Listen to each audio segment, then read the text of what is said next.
My mom told me I could whistle before I could talk. She was kind of upset about that because I would be laying in the crib just whistling. Whole family was in the choir. My uncle played the piano, and I started violin when I was 8. And so it's like music everywhere all the time.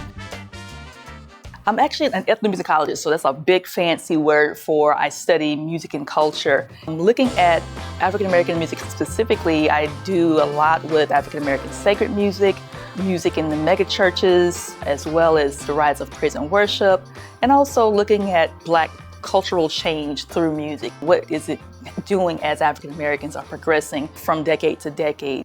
This era of this exhibit is another boom in the arts for Black culture in America. You have this kind of African-centered art consciousness by African Americans where they're looking back not just to their recent past, but to their ancient past, and also looking at modern Africa as a way of inspiring their own ethnic identity in America at a time where the civil rights movement was kind of becoming a little shaky, where a lot of the things that people were fighting for was either not getting done or half getting done, or there were setbacks. The music that happens in the popular space is reflecting this as well. You have your protest as well as your pride happening, almost retraining people to value and affirm what they already have in their communities, as well as these larger connections to this larger African and Black world. For me, the visuals kind of guided how I decided what songs that would come to my mind. And just looking at the posture of the Grandasa models and the pride and the natural hair, the actual African-inspired looks. At the time, I had just got finished teaching the cultural history of hip hop.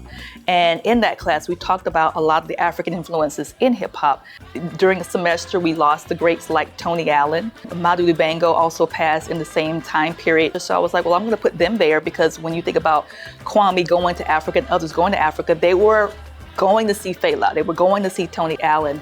Madu Dibango, So Makosa, Mama Say Mama Sa, Mamakusa became a thing that happened from one African artist, and then Michael Jackson picks it up in the 80s, and then Rihanna picks it up in the 21st century. And so you have these kind of African conversations with African American artists, and so a lot of that is kind of what I was putting together, that kind of groove around these sounds that connected everyone. Another person on my playlist is Brittany Howard. She's the lead singer of Alabama Shakes, and her song Goat Head is on there. She's talking about growing up as this interracial child and having people question her identity, having family members either having to hide her or her family members being attacked. And so thinking about these issues that people assume that are gone, they're still here, artists are still covering those things. I mean, thinking about how the Grandasa models' images inspired Rihanna because she saw it in a Tanisha Ford book, and Tanisha Ford included Kwame's photography in her book.